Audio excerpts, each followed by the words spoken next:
I am back to once a month grocery shopping hauls. I have one big month every single year where we buy our meat in bulk, and then I also went to Costco. I just picked up my Azure order and I had an issue, so I sent an email. We'll talk about that in a second.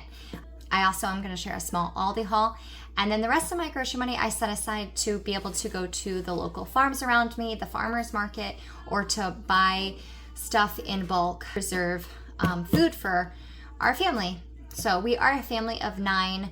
Our youngest is just almost 4 months old, so he's not eating anything yet, but the rest of us eat 3 meals a day. We stay at home, we homeschool. And okay, so I'm unboxing my Azure order to make sure everything's right, but I ordered 18 pounds of the transitional cherries, and I peeked into my box and they are completely and utterly moldy. And I didn't want to even bring them in the house, so I sat in the van and emailed them and took pictures in a 3-second video to send to them to let them know and to help make it right. I've only ever, in like the 2 years I've been buying from Azure, I've only ever had one other issue, and that was last year with my pears. My first batch of pears were so good, so the next month I bought 2 additional boxes and they were like rotting from the inside out. So that was a shame. But other than that, I've never had any major issues. So I got my sales flyer, and what I do with this, I actually don't look at this until it's time for me to sit down and actually look through it, but I post a sticky note on front, and as I go through it, I read the articles, but I also make note of anything new that I want to check out for next month or possibly add to my cart. I write it on a sticky note so I don't have to go back and remember what I saw. That is one little tip I have for you. And I bought a bunch of butter. So I think I bought not the 18. So I bought a bunch of this butter, and I actually started using this because the Rumianos was always out of stock for like months for me. And I know it's on sale right now, but I just continue to go with my mother's choice. And I like the small, sticks because actually my butter dish that I got from Azure, one stick actually goes, fits perfectly inside here. It's just a butter dish. You put a little bit of water in here, and then it keeps your butter good. So I love this. And like I said, this one stick fits perfectly in there, and then I just stock up. I like to stock up butter in the fall, like August, September, October. So I'm not waiting till holiday baking season. I'm kind of stocked up before like the run, when everyone is trying to buy butter. So I go ahead and stock up. I might do another big order next month of butter, so then I'm set until like late winter. This is the first time trying this. This is the CB nuts, and I came across this from someone else's video, and it's just one ingredient. It's US grown and it's non-GMO, and literally one ingredient, fresh roasted, USA grown, non-GMO, project verified peanuts, but it's crunchy peanut butter, and it's called Cream Munchy. It's supposed to be the perfect place of creamy and crunchy. So the 2-pack was cheaper, so I bought this, and then you can buy a big tub, it says, and it says when you buy that big tub, it's actually no refrigeration necessary, so I'm interested maybe trying that if we like this Cream Munchy peanut butter. And I was actually just surprised that these are glass jars, not plastic. So we're gonna try that this month. I didn't mention my Azure order came to $202. I got all my butter. I buy the Sapo Hill soap I stock up on when I need it. This is the aloe. Some scents do not smell that great. Our 2 favorite are the aloe and the almond, and then sometimes we get the berry one too, but a 3-pack is cheaper than I can find at our local store. I like this farmer's cheese. If you're used to a little bit of a sour, tangy Greek yogurt type flavor, you'll love this. I buy this for fresh eating on bagels or crackers, not for cooking. If I just want to buy cooking, I just go with the grocery store type, but because these have live probiotics. So I got this because we'll have bagels on the menu for back to school. I did buy one thing of small pure lemon juice, not from concentrate. So if I wanted to preserve any tomatoes from the local farm, I had the lemon juice to do so. This cinnamon was on sale this month, and we're scraping the bottom of the last batch, but I love that it comes with this. It's so silly, but it comes with this little baby scoop, and it's so cute. But I'm on the very end of this, and I don't use this in baking. I save this to make buttered cinnamon toast. So that goes up in our tea coffee cupboard. So no one uses it for baking purposes. Raw sunflower seeds. Nuts are expensive, but I bought these as a cheaper option this month because I have been making granola bars a lot lately, and with back to school, it's a really easy snack that I can whip up in about 5 minutes, and it just goes in the fridge until we're ready to eat it.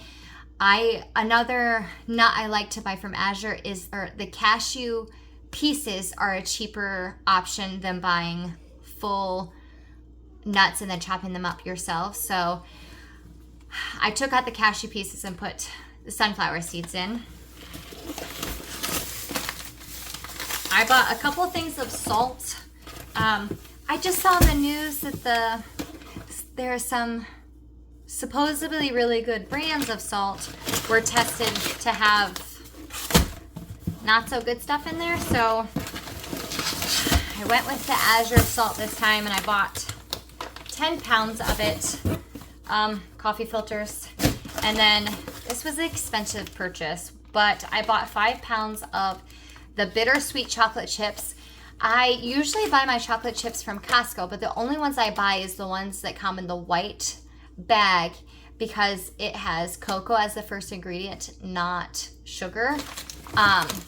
But they have been out, and I am almost out of chocolate chips, but Costco has been out for months. So I decided to just go ahead and buy, and then I bought a 5-pound bag of frozen blackberries, and it kind of came half in a frozen block. So good thing I'm gonna make some jam and kind of chip off some pieces to make some hand pies, and then my cherries that are all moldy. So I have a small Aldi haul this month, mainly for that olive oil, but I bought some salami, some salsa, some goat cheese the children like, the olive oil to make pesto, some juice. I like using that juice when I make kefir, which some people say kefir and some other people say kefir, so whichever way you say it.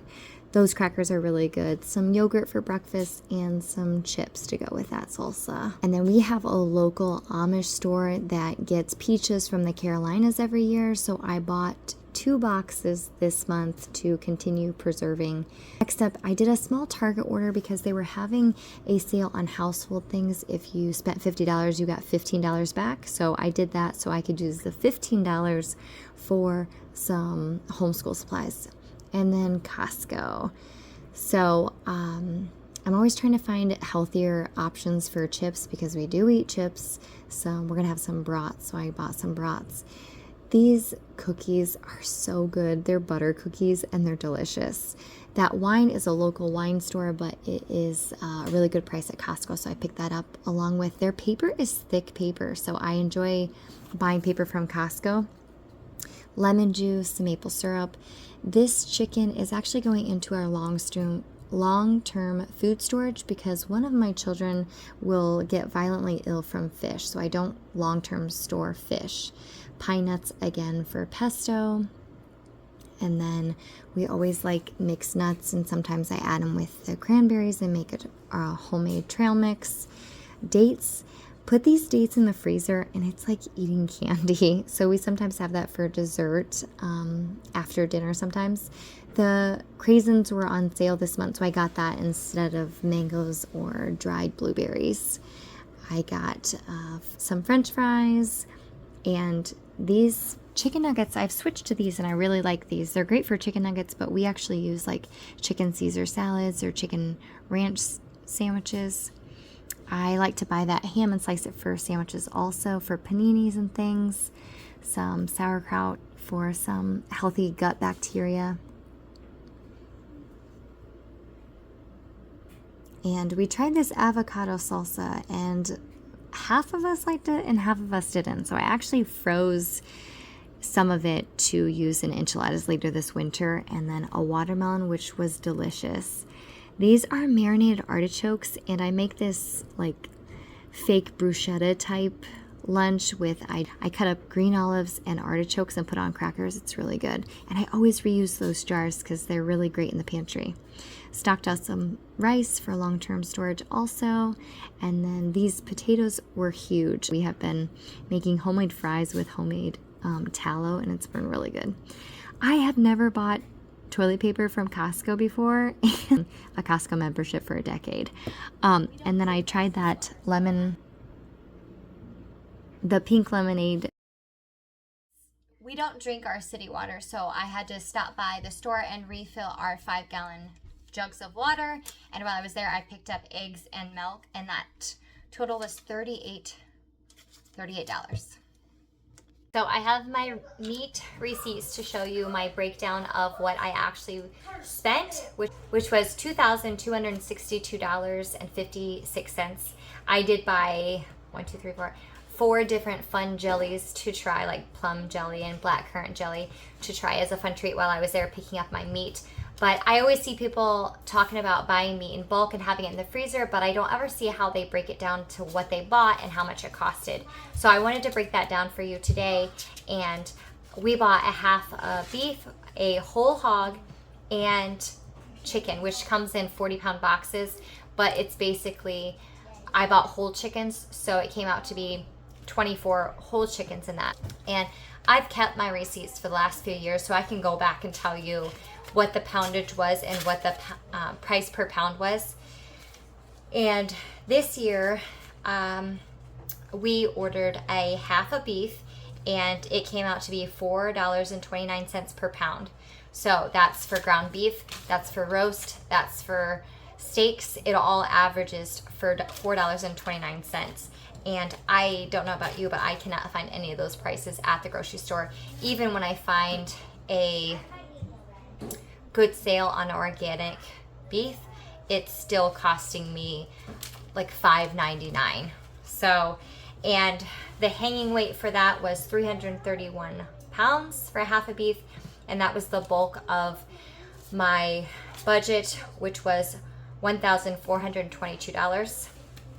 And I said I got about 24 whole chickens because it's cheaper that way. And in the winter, that's normally how I cook chicken, is a whole chicken. That way I can make broth, and the whole chicken with leftovers, I will make a second meal, whether that's lunch or a whole new meal the next day. But we normally eat the chicken just as a whole chicken the first day, and then the second day I can use the leftovers in more of a casserole or a soup that will stretch that meat a little further. And whole chickens were $2.99 a pound, and those 24 chickens came out to be $247.93, and that came to be about 83 pounds worth of meat. And we bought a whole hog at 198 pounds, and it was $2.59 a pound. But we do pay a little bit extra for some brats and for some smoking. So it's telling me that 23 pounds of brats cost an extra $34, and then the smoking was 28 pounds of smoking, which cost me $21. So my total hog costed $568.47. But I thought it was important because people talk about buying meat in bulk, but I don't see anyone ever actually breaking down. So I hope this gave you an idea on what it costs to buy meat in bulk